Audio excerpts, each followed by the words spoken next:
Hello, I'm Tara Brabazon, and welcome to the Post 25, the Bowerbird Supervisor. This is the next instalment in our pernicious PhD Supervisor series, and I know that many of you have been waiting for the Bowerbird, and I understand. The research that I've been doing in the last few weeks for the Bowerbird instalment for you has been just riveting and brilliant. But I've realised something too, that the model I'm talking about today is not only of relevance to PhD supervision and advising, it's actually a way of thinking about workplaces as well. Let me explain. I've had 9 jobs in 9 universities in 4 countries through my working life. And I've realised that every single job, at every appointment moment, I was lied to. So each time I've accepted a job, it's been on the basis of a lie. And I've realised that when many of us are applying for work, we are accepting jobs on the basis of a bower, what we see of the workplace. So a bower has been constructed. We do not see reality. We do not see fact. We see an illusion that has been constructed for our consumption. So we are hired on the basis of a bower, and you as a student, you are accepting a position with a supervisor on the basis of a bower.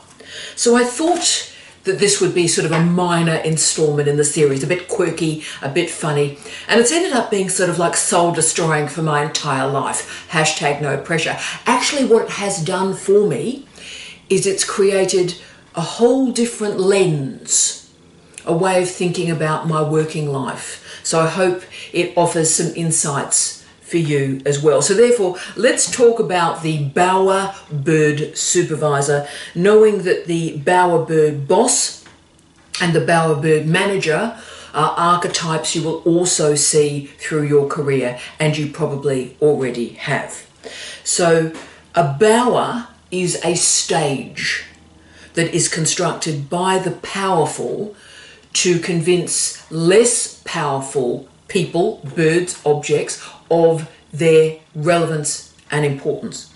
So let's look at the bowerbird, one of the most remarkable creatures on this planet. Now, bowerbirds are famous because of their courtship rituals, particularly how the male constructs an enormous structure, a bower, and then decorates it with really unusual found objects. This remarkable structure is assembled for one purpose only: to attract a mate. Bowers can take years to build, but the sexual act between the male and female bowerbird only takes a matter of seconds. So the bowerbird exists in Australia and in New Guinea, particularly in tropical regions. So they're found in rainforests, they're found in eucalyptus forests, and yes, summoning a bit of Monty Python, the shrubbery. They're found in shrublands. In Australia, we use the bower and bowerbirds as a metaphor for all sorts of things in daily life. But for the rest of the world, hello everybody, your exposure to them probably comes via David Attenborough's documentaries, particularly his 2007 documentary, Bowerbird, The Art of Seduction. Now, I've actually seen a Western bowerbird in the northwest of Western Australia, and it was amazing.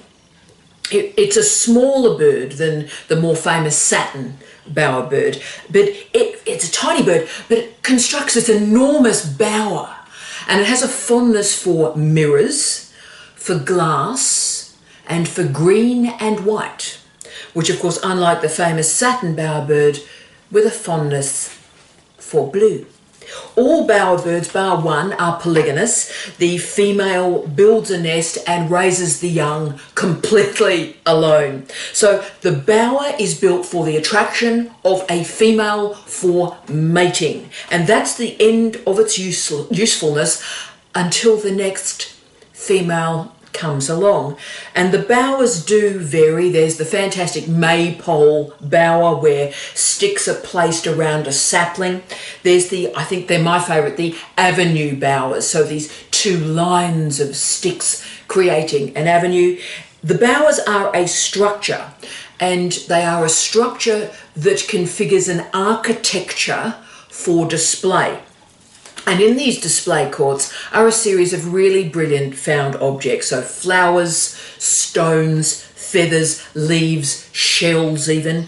But increasingly, because of their colour, man-made objects are starting to appear in the bower. So the famous plastic cutlery, so the blue plastic fork suddenly appears in a bower.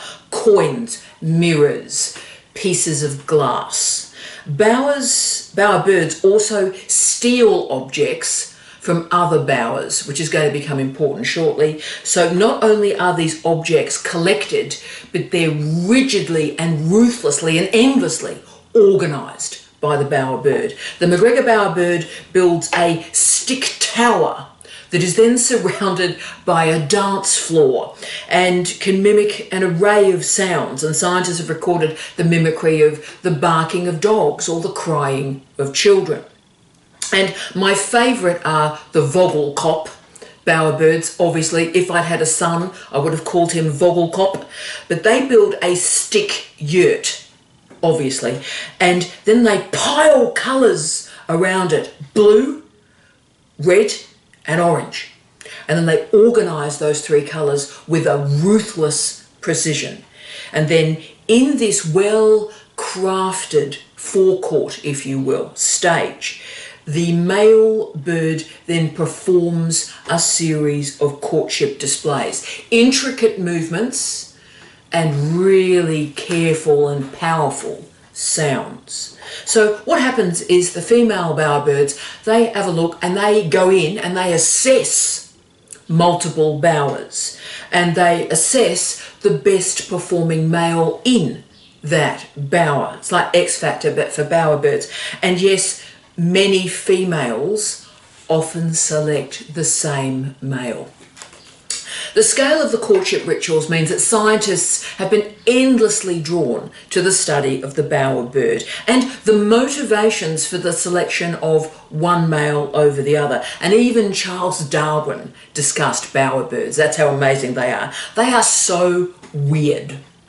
They are so performative that we all just sort of end up riveted by the male bowerbird, which is sort of the point. Justine Halshier described them, and I love this phrase, as, quote, the world's kleptomaniac love architects. End of quote. Kleptomaniac love architects. I'm putting that on a t-shirt. And the architecture matters though. And I think Vincent Barnett's great research into the bowerbird showed that we need to focus a lot more attention on the structures that are being created by the bower. Because remember, the females inspect the bower and they make a decision on the basis of the quality of the bower and the capacity of the bowerbird to do interesting stuff around that bower. So the bowerbird supervisor constructs an architecture that draws in students. They offer the right advice. They say what students want to hear. And then when the students have made a decision to enrol, the bowerbird supervisor is simply no longer interested in them. Further, remembering that the bowerbird with the big bower and the impressive dance is able to secure multiple females, the supervisors with the big court, the best coloured objects, the most intricate design, that supervisor is able to attract multiple students. Students are mesmerised by the blue objects, but there's no attention to the deliverables, to the candidature, to the examination. So it is important to remember that male bowerbirds do not play fair. They sneak off into the bowers of the other birds. They nick stuff. They destroy other courts. They don't play fair. Bowerbirds, therefore, are just absolutely terrific, absolutely fascinating. And as I went deeper and deeper and deeper into the research, I saw how much academic life looks like the life of a bowerbird. Because so much of our universities involve the construction of a bower to lure students, to lure staff into the display and pretending that this display is actually reality. And then once an outcome is achieved, the display and the relationship is severed by Felicia. So while the bowerbird is a male who undertakes all these processes to attract a female, this model and trope is applied to doctoral education not in a gendered way. So it actually has nothing to do with gender, and it's certainly not sexualized. Well, let's hope it's not sexualized. It's about power, the presentation of power, the influence, the importance, the credibility. The display exists so that disempowered people believe what they are seeing and assume that the forecourt is reality. It's the reality of their admission, their enrolment, their candidature, their examination, and their life. So let's talk about the bowerbird as a pernicious PhD supervisor, noting, as I've said at the start of this gig today, that this model applies really through the remainder of our lives as well. So how does a PhD supervisor or advisor convince a student to enrol with them rather than the tens of thousands of other great supervisors around the world? What makes one supervisor attractive to students and not another? Great question. Well, all sorts of objects are used to attract students, you know, as clearly as those little shiny blue objects are used in the bower of the bowerbird. Think about what supervisors use. Their H-index. Let me tell you about my H-index, okay? My favourite new one is, you know, the supervisors who list all their recent publications at the base of the email. Like in the old days, a year ago, people would just put like a signature like, "Hi, I'm Tara, here's an email, here's Twitter, knock yourself out," right? So there's the signature of an email. Now, bowerbird supervisors are listing 2, 3, 5, 10 recent publications to show the magnificence of their research. Just what we need. If emails aren't long enough, let's like add 50 lines to a signature. Rock and roll. And my favourite involves taking pictures of their research students to send out into the world. Let me give you an example of how despicable this type of event can be. I know a supervisor that had only 3 PhD students, but he decided to invite 12 other students over from the close labs around him for a pizza lunch. So of course, students, PhD students, poor, let's go get free food. So all the PhD students suddenly appeared in this gentleman's lab. So magically then, a photographer, a university photographer arrived, and this team eating pizza were photographed as this large, thriving and growing doctoral cohort for this supervisor. Now, these students did not belong to that supervisor, but he nicked those students to make his forecourt look excellent. And his lab looked exciting, innovative, and yes, large and growing. Yep. Now, this was not real. The bowerbird supervisor manufactured a research group that does not exist to attract future students. This bowerbird supervisor is also seen in the humanities. It's seen in all disciplines, I would argue, but we see it at the moment, particularly in the creative arts, because this field is new to doctoral education. So how do you determine what a credible PhD supervisor is, right? So for the students particularly who are writing a novel or a novella or a series of short stories or poetry, how do you judge a successful PhD supervisor? This is a big deal because remember, writing a novel is fine. Writing a novel is great. That's brilliant. Great, write a novel. But writing a novel does not mean you can write a PhD. They're two different modalities. Now, the creative PhD requires some very, very different skills to bring together the artifacts, which may be a novel, and the exegesis, the explanation. So this is very intricate work. It's very difficult work, and it's an increasingly regulated space between the artifact and the exegesis, because the failure rate, the split decision rate, and the attrition rate in creative PhDs is so high.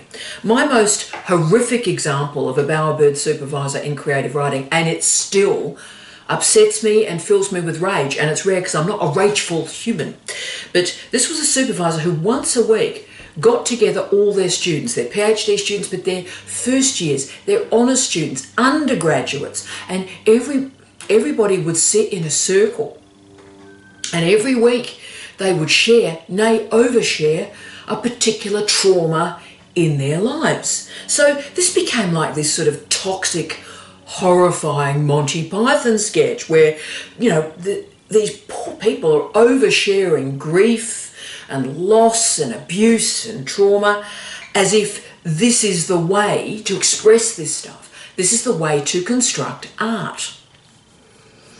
So these heightened emotional performative spaces had nothing to do with research at all, but everything to do with creating a bower for this particular bowerbird supervisor, pumping up the profile and the importance of the supervisor, competing over who's had the biggest trauma.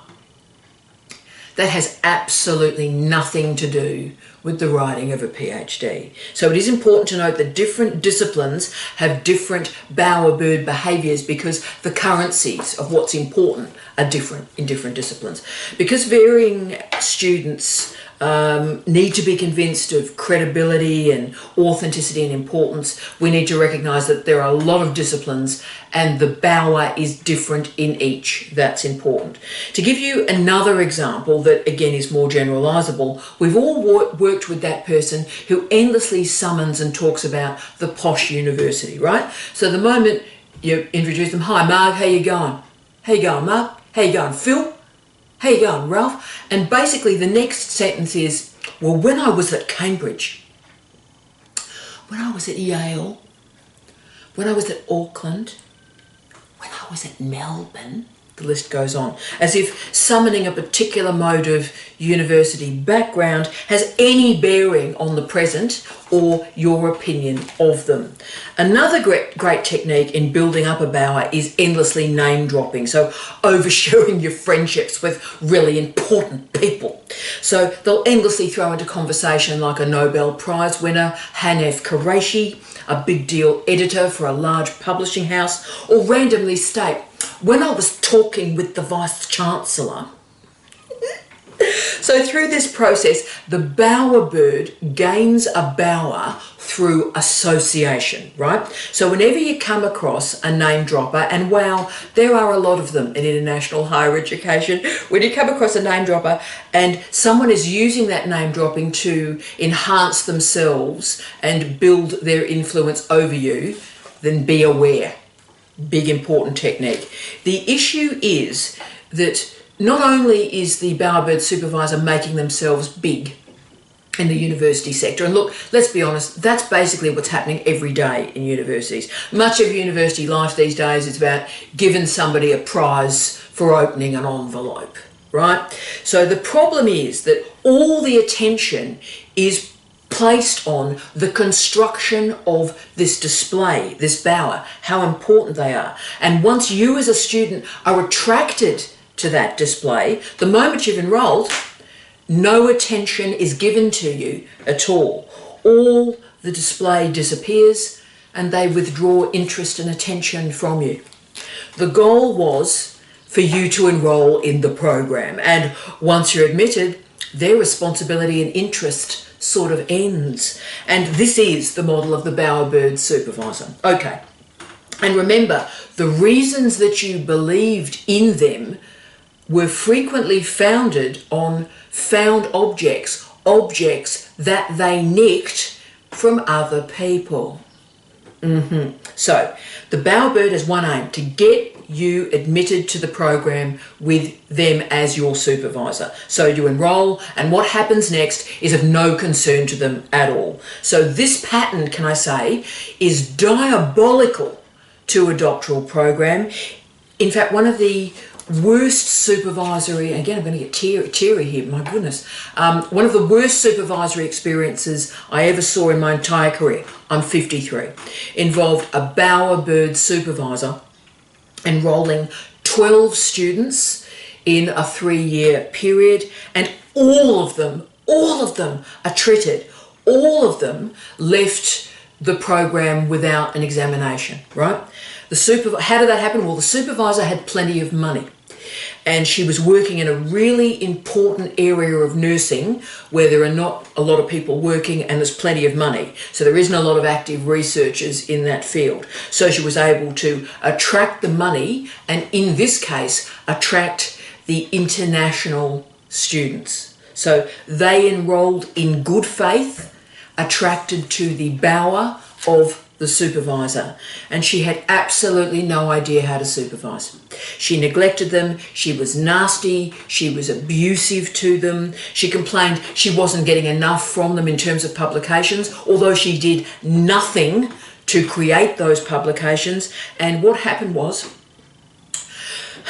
international student after international student after international student left the program, and in some cases they had to pay back their scholarship and their fees to their national government. But this process was not stopped because new students kept being attracted to the supervisor's bower. Now, there were and are reasons why this revolving door enrolment continued. And I'll give you the when in doubt, follow the money. Give you the money reason. Many systems around the world, and this included Australia up to 5 years ago, universities were and are paid by individual students and by governments for student load. Let me explain what that means. So a student enrolls for a term or a semester for a period, and they are paid and pay fees for the time they are enrolled, right? That's called student load. So obviously, the longer a student is enrolled, the more fees are paid. Okay, so there's no real incentive as such to finish a PhD student, right? So the funding continues to appear whether or not the student finishes. So for Bowerbird supervisors, through much of the last 50 years of history in international higher education, the Bowerbird supervisors were seen to be valuable because they kept on attracting new students to the program. But of course they had no knowledge or experience or expertise or interest in reaching completion with them. Now, it's very, very easy to attract a student to enrol. It is very, very difficult to finish that student with a successful examination. Now, Australia, for example, realised some bad stuff was happening, and 4.5 years ago now made a decision. And they made a decision that funding to universities would be provided on completions, not on load. So when a student finished, a couple of years later, the university would receive money from the government for that completion. So this means all of a sudden in the Australian system and many systems, the Bowerbird supervisor is a failure. And they're failing institutionally, they're failing the institution, but further there are these multiple costs that then occur. A rescue supervisor has to come in, destroy their lives pretty well to try and get that student through to completion, and obviously attrition. In many national systems, attrition in doctoral programs is nearly at 50%. 50% of students that start don't finish. Now, we all know students attrit for many reasons. Health concerns can happen, family concerns, work concerns, absolutely. 3, 4, 5 years, long time. But every single one of us, when we start something, we deserve honesty. We deserve clarity. We deserve predictability. And particularly when we're making a decision about enrolling in a PhD, we have the right to see the truth. Similarly, when we're taking a job, we have a right to hear and see the truth. But if a bower is constructed, so shiny objects and beautiful dancing and clever chirping, then we're not making decisions on the basis of evidence, because the bower is blocking logical decision making. So we've got a show, but without substance. But this show exists for a reason, to try and convince you to trust your prospective supervisor and then hand over an enormous chunk of your life to this person. Remember that the male bowerbird manipulates the female bowerbird's visual presentation. So they play with perspective, right? Very important, through colour. So the female bowerbirds think they are seeing reality, but they are not. The bowerbird supervisor is shaping your perception. They are constructing a lure because they need your consent. You are consenting to your neglect. You are consenting to the bowerbird supervisor's rendering of reality. Now, this is amazing, isn't it? After the battery hen, the helicopter, the white pointer shark, I thought this week would be sort of quirky and funny and we'd have a great time. And actually, of course, the bowerbird probably is the most pernicious of all the supervisors we've looked at so far, and therefore that means my 5 strategies this week are much more overt and the rubber is meeting the road. So what do you do? What do you do? You've believed in the power of the bower, and now the bowerbird supervisor is pretty well ignoring you. So what are you going to do? What happens now? Let's do this. 1. Develop relationships beyond your supervisory group or cluster or lab right from the start of your candidature. Oh yeah. So the bowerbird constructs a bower, a vista, constructs a world for what is desirable. And they use the bower to convince the student of their absolute fabulousness. But the way to get beyond the bower is to see and feel and move outside of the bower, so you can see behind the court. Do not get lost in the gossip and the rumour and all the stuff that's happening in the bower. The way to survive and the way to succeed with a bowerbird supervisor is to recognise what the bowerbird supervisor is really good at. And they're really good at being pretty and drawing attention to themselves, using students to reinforce their stature and their power. So use this reflected profile while you can, but get your content, your research, and most importantly, your research training, get your personal and professional support as far away from the bowerbird as you can. So right from the start, organise your research training schedule, get your intellectual fitness in place, organise your social support, get your mental fitness in place, and give yourself rigid deadlines and rigid goals. The bowerbird does not care about your candidature, your life, or finishing that PhD. They are only interested in you as an object in their bower to get the next student. So you occupy space, you be proactive, you be the star of your own life. Recognise the bower, but most importantly, recognise its limitations and move beyond it. I need you to see beyond the value and prettiness of the blue shiny objects. 2, apply for prizes, awards, deliver seminars, and disseminate your research and achievements.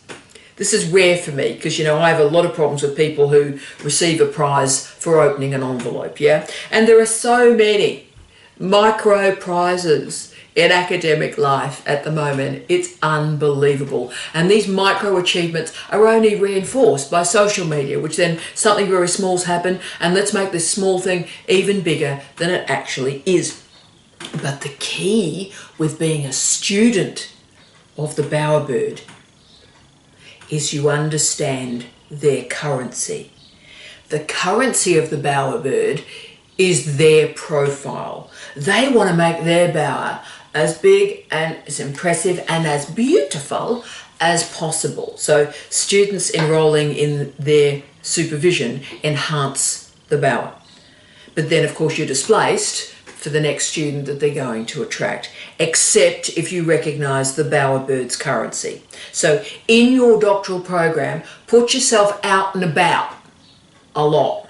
So apply for those awards, those grants, those prizes. Doesn't matter how small they are. And if you get them, that is tremendous. Put them out on social media, talk about them. Now, agree to deliver seminars and presentations on your research. I want you to record them, and then I want you to disseminate that recording through LinkedIn and Twitter. So record podcasts, record videos, record video abstracts of your articles. Now, what you're doing here is you're creating content. And when you create content, there is one thing I can guarantee to you, and that is your bowerbird supervisor will come a-calling.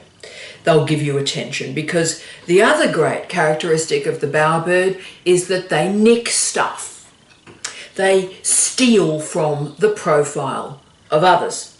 Put another way, if you create some blue shiny objects, then the bowerbird supervisor will come a-calling because they're attracted to the blue shiny objects which they can share as your supervisor. To give you a great example of this, gee, this makes me cross. To give you an example of this, I cannot tell you how many supervisors list their students' achievements on their CVs.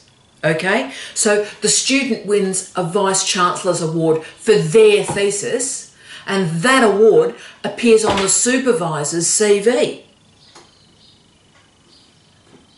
If you're gaining as a student a following on Twitter or LinkedIn, then your supervisor is going to want a piece of that action. Now, I know this seems incredibly disingenuous and ruthless, but it is of advantage to you. It is important just for you to get out in the world, show your wares, and I'll use the dreadful phrase, self-branding. It is important because that's how you get known, that's how you get work. But it also is a way to continue to feed the bowerbird supervisor back into your candidature.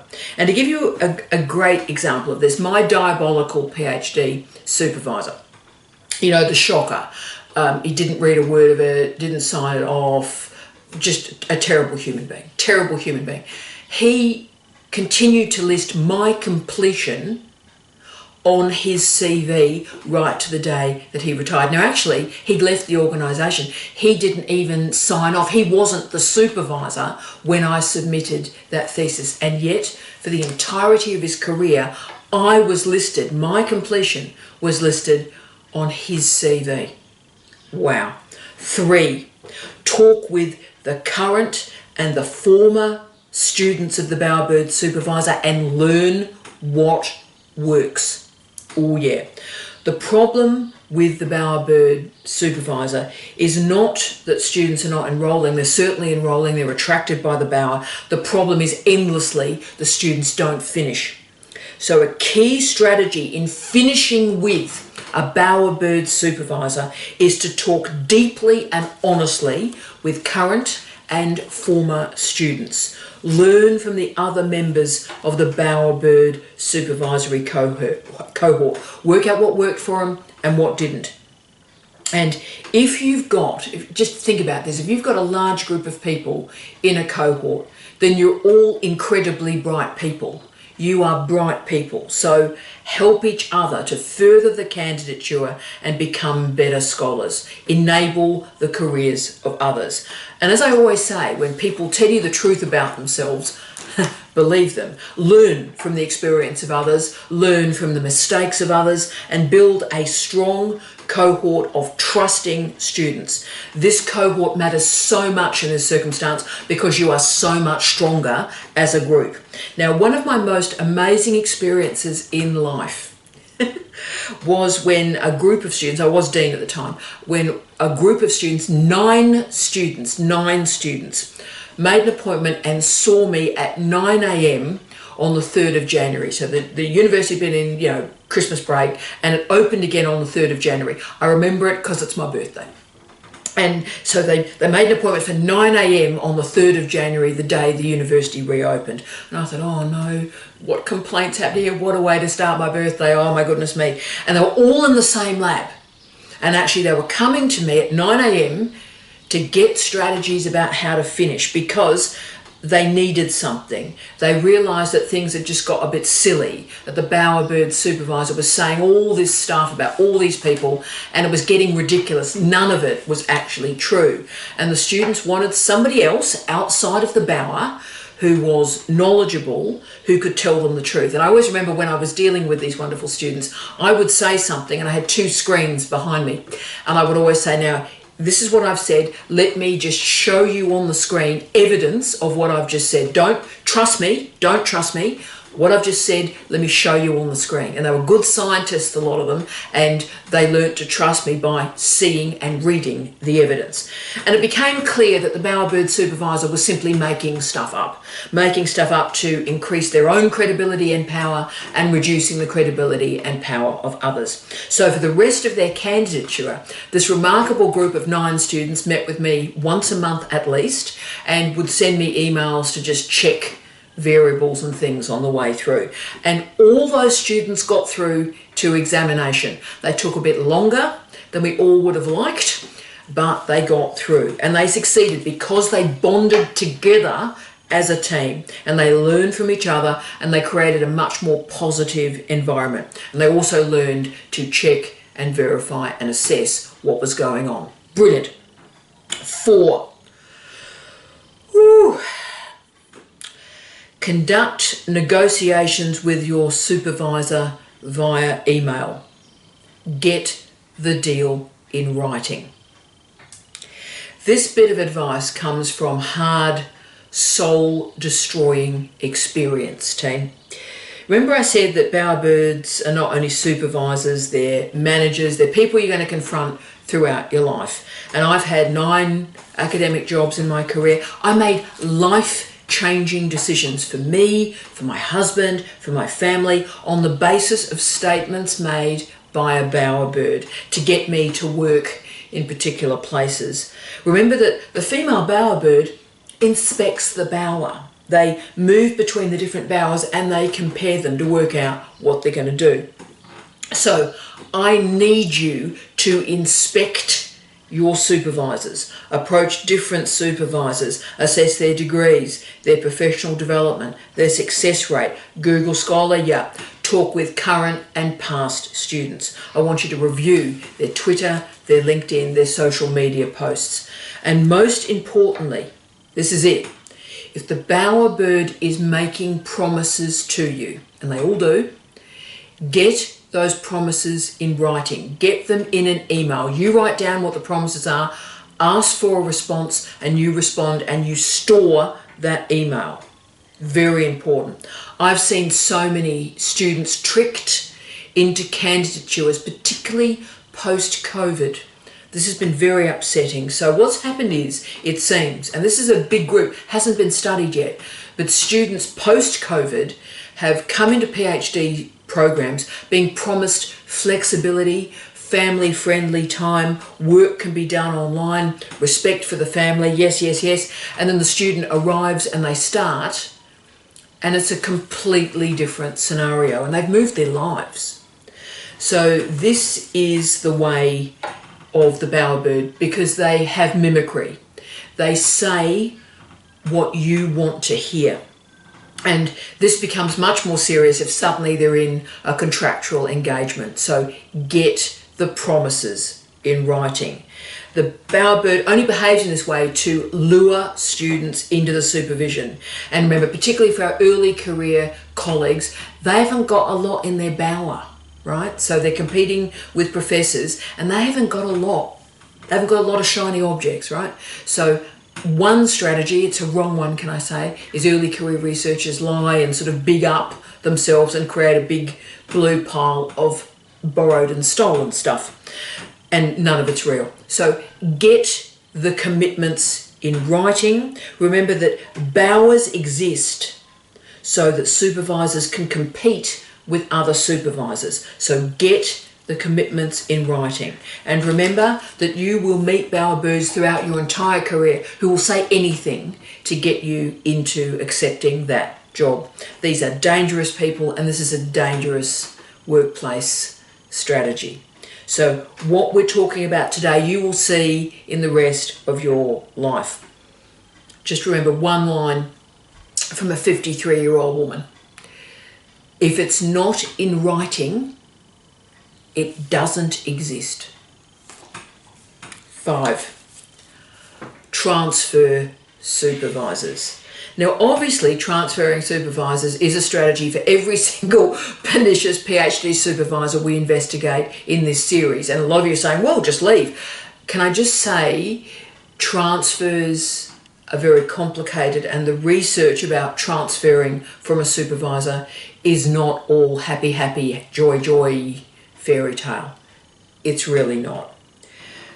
I'm aware a transfer is also really difficult when you've committed a lot of your life and your energy and your money and your family time to this program. And also know that a transfer is not an easy option. It may be viable, but it's not an easy option. And the reason I always say that is when a student changes a supervisor once, I see so many students that end up not with 3 supervisors at the end, but they've moved through a dozen supervisors. So once you've discarded one, you keep discarding, right? So don't think that a transfer is going to solve your problems. And remember the cliches, right? The grass is always greener. It's not. So I never recommend transferring supervisors as an easy option, because it's not. But with the bowerbird, it's a bit different. They simply don't have the skills or the interest or the motivation to help you. They are simply drawn to the next shiny student, and they're using you as part of their bower. So try all of the strategies I've talked about this week. These are very staunch, very clear strategies. And if the bowerbird supervisor does not change, does not even show any interest at all, then you need to get out of there. The bowerbirds have got what they want.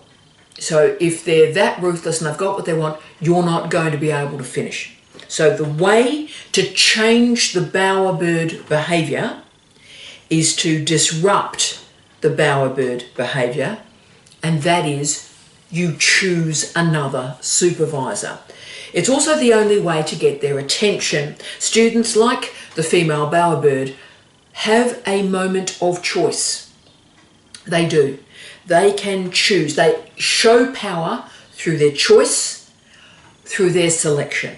Therefore, if you recognise what I'm talking about today, and many of you I know do, then please try those 4 strategies to lure the bowerbird supervisor back into your vista. And if they fail, then yes, you are going to have to transfer. But you're also doing something else. You're calling out their behaviour. You're making their behaviour known. You have recognised and you're calling out that a bowerbird supervisor has constructed a lie, and this lie has hurt students. So, team, I expected this post to be pretty light, a bit quirky and a bit interesting. I really did. And then as I got into the research, I realised with so much horror that the bowerbird, while seeming a bit weird and a bit quirky and a bit interesting, is actually really damaging. It's really dangerous. So let's locate those bowerbird academics. Let's locate those bowerbirds in our daily life. Let's recognise their strategies, and let's make different choices. I wish you love, light and peace. Tea out.